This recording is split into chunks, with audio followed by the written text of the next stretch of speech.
All right, cool. Welcome back to episode 3 of Juice Jones Creates. And I'd like to start the episode off with a big thank you to Marcus. Marcus is the editor who has come on board to Get Home Safe. I'd say around the middle to end of the summer of 2021. He reached out to me wanting to do work with Get Home Safe because he knows we are a mental health production company. And what is the function of a mental health production company? We educate the community in DC where I live. Majority of my watchers and listeners are black and other groups, but majority is black. We educate folks on depression, anxiety, ADHD, how it is handled across the board, our knowledge on, and the knowledge that we lack. And I basically dumb down those forms of information to make it more digestible for people who may not deal with that on the daily, or those who lack knowledge. And we all at some point started out lacking knowledge. So Marcus hit me up and he was like, hey, if possible, I want to do some of the edits that you handle when it comes to Get Home Safe. Now, the reason that's important is because since he came on board, I'm now able to delegate some of the work. And the reason that's important is because one man may steer the ship, but it's still a bigger goal that we're all trying to get to and accomplish. When it comes to my goals for next year and what we're going to be doing with Get Home Safe, I'm currently building a team of a little bit under 30 people on the production side for some of the projects that we're going to be working on. And everyone is going to have their specific goal and their focus. And on certain days, I'm going to make sure not everyone has to be in the room because I don't want people to waste their time.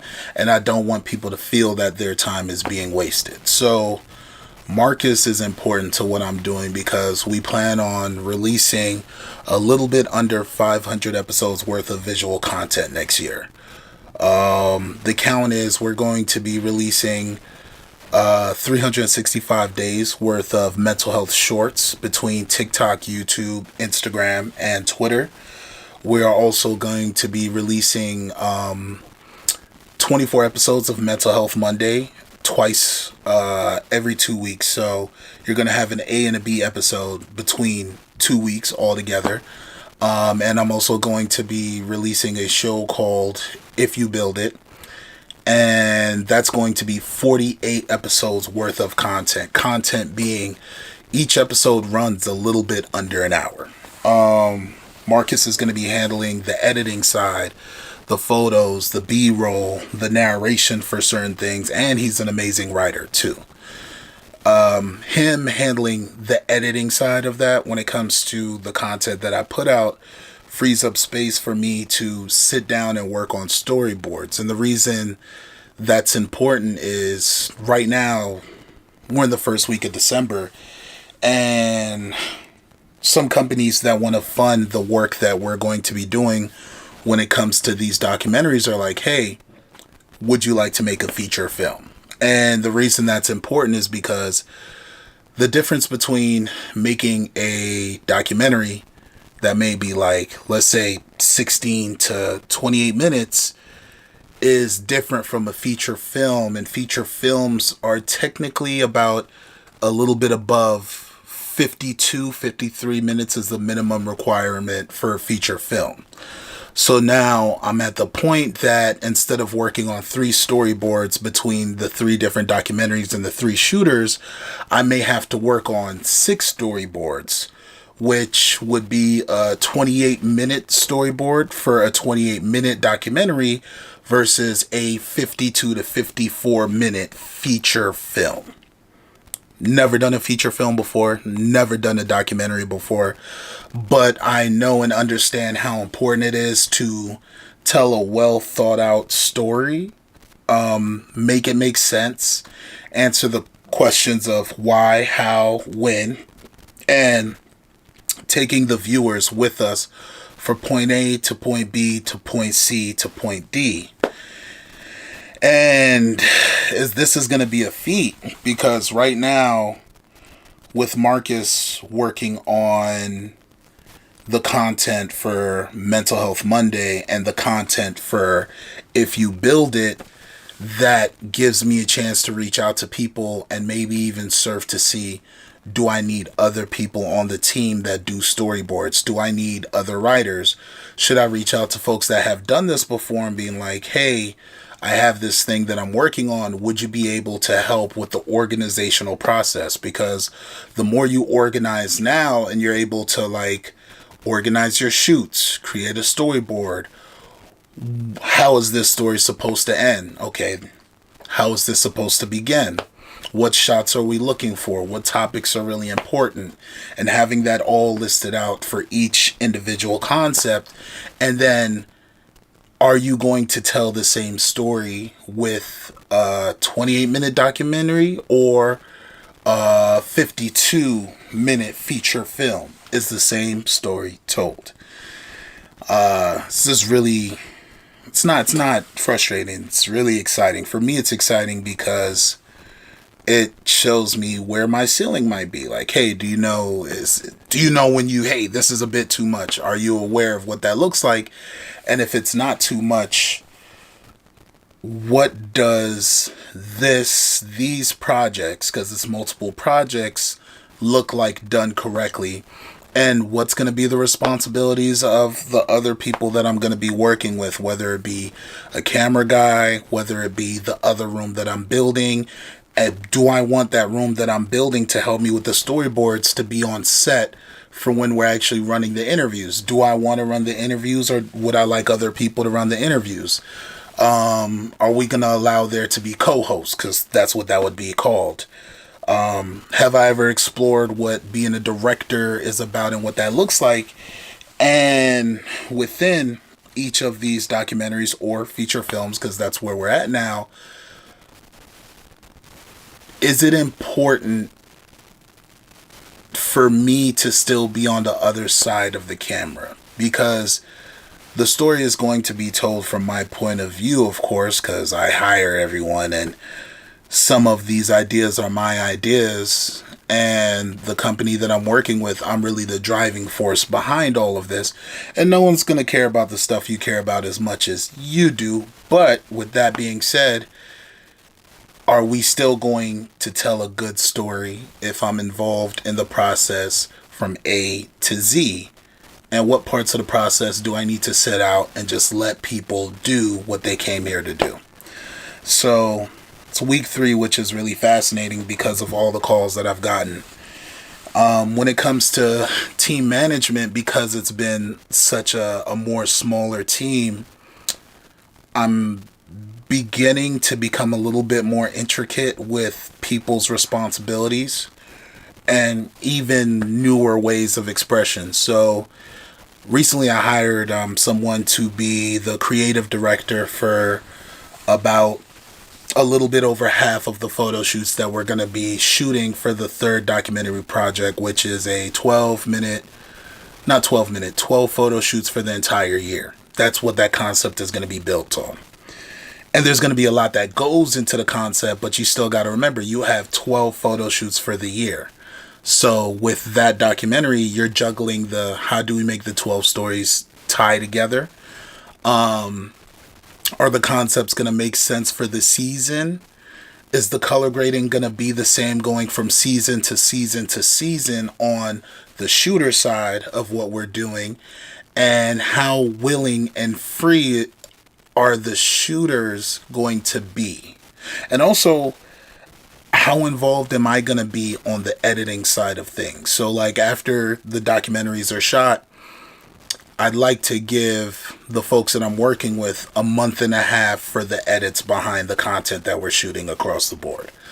So for example, let's say we do the first documentary, Shits and Giggles, we have to release that in the beginning of June. Okay, if you're releasing in the beginning of June and you want to give them a month and a half, that means that the month of May doesn't count, and by the time you get to the middle of April, everything has to be shot or close to be done. For the second documentary, if the drop date is September, that means that August doesn't count, and everything has to be done dead in the middle of the summertime in July. If you have your due date for the third documentary has to be released in December, that means that if you're giving them a true month and a half, November doesn't count, and a little bit before Halloween is when everything is done, and then it's the storyboard and also the back and forth of how do these conversations sound lined up. And it's just, no one man should have all that power. But this is what I would like. Not the power, just us bringing the concepts to life. What does that look like? Are we able to tell 3 separate stories? So Get Home Safe is associated with all the stories because the mental health brand is what I manage when it comes to the production company. But stories need to be told correctly. The $30,000 story, that's going to be about how do we help the community? Why are we raising money for the community? Where has the mental health or just healthcare system in general been placed in the story? How is it not placed in the story? Okay. And then how do these 3 main characters play into the raising of the money, and what does that team look like? Does the team lack closeness? Do they have closeness? Are they distant? And it's about the mission. And if it's about the mission, how are they managing each other's personalities, if they are managing each other's personalities? And I think that's very important to the roles that we play within our community and the responsibility that we have after the money is raised. So Marcus being involved gives me the freedom to look at a storyboard and not think, damn, have I done that edit? It gives me the freedom to say, oh man, did I get this episode that's going to be done? Because when you look at the math, a year has 52 weeks. You're going to have 48 episodes. That means that gives you a whole month of freedom. So you get to schedule, okay, your mom's birthday, because to me that's like a holiday in September. Take your mom's birthday off. You take Christmas off. You take Thanksgiving off. And you have that 1 week. Is that July 4th? Do you have a special celebration? And between him and I, that's like how we do the vacation times. And then there's everybody else that's going to be sprinkled across everything that's going on. And also, if you're shooting 3 documentaries at the same time, let's say you have a shoot going to Texas, and that's where you may have to interview an NFL player because they're training out in Texas. Does that NFL player get to be a part of one of the shoots for the brand? Does that mean that I'm bringing 2 camera guys for 2 separate projects because the NFL player may be a part of the second documentary, but he also may be a part of the third documentary because of the photo shoot aspect? How does that scheduling look like, and like, what is the cost going to be? Because when you have these overall budgets, especially if other people pay, when you pay, it's whatever, but you still don't want to go broke. It's about bringing it to life, not bringing yourself closer to death, and just managing all these expectations correctly. So you might have to have like a little notepad and write things down, and then make sure that the teams are as separate as possible. And if you do bring along other people, outside of Marcus, because Marcus has done a great job already, that's going to be a cost. Do you have friends that live out there? Well, that's a cost that might get cut. I have friends. I have 2 friends that are rolling me, or 3 friends that are rolling with me. Everyone looks at me, is Juice going to cover the flights? Because Juice Jones creates, that's the company. Damn, that's a great question.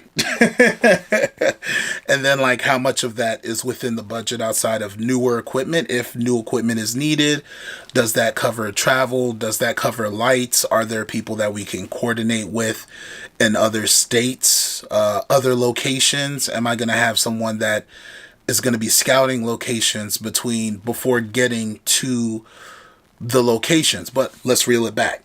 Marcus gives me the freedom to say, he does the edits, he sends me the edits, I have the schedules for when we're going to be posting these edits between all the platforms. I just have to make sure, A, I have internet, B, everything is pre-written for the descriptions across all 4 platforms, and C, I know what the interviews are about. So is he going to have time to give me like a tidbit just to get people's attention? and then the full drop. And what that looks like for the mental health shorts, that's really going to be my responsibility. And on that, I'm actually going to save that to talk about next week, because I think the setup for that's going to be really interesting. But for now, I think this episode is a thank you to Marcus. Because of Marcus, I have freedom to focus on the 365 episodes worth of mental health shorts, which I get to run past all of the creators that I'm working with, who are either licensed therapists, people within the wellness community, people in the health community, and how we could bring these facts to life, and then releasing 365 episodes worth of mental health content. But that's for another day. So Marcus gives me the breathing room to focus on everything else, because we will have just about all the interviews shot before the ball drops, and he's going to be working on that. So we're going to have a consistent machine of content that's going to be rolling out, shot and packaged for everybody to pay attention to publicly, as we put together these bigger bodies of work with the documentaries and the storyboard and the bandwidth, while balancing my 9 to 5, because there's going to be a 9 to 5 at the start of next year, where I have money hopefully coming in to fund all these projects and not lose my mind, and scheduled in 65 days of self-care days in between everything that I'm doing, because it's not always about the race. You gotta make sure that component wise everything is done correctly. So this is week 3 of Juice Jones Creates. Shout out to Marcus. He's helping me do it's not the dirty work though, because that's the highlight, and I am looking forward to giving him credit for all this work, because for someone who reached out, they didn't have to take on this kind of load, and since they are here, I would like to give them their appreciation correctly. So week 3, it's a little bit different from the other 2 videos that I've done so far, but I'm just glad I have a moment to work with someone who's so dope that's about their craft. So see you guys next week.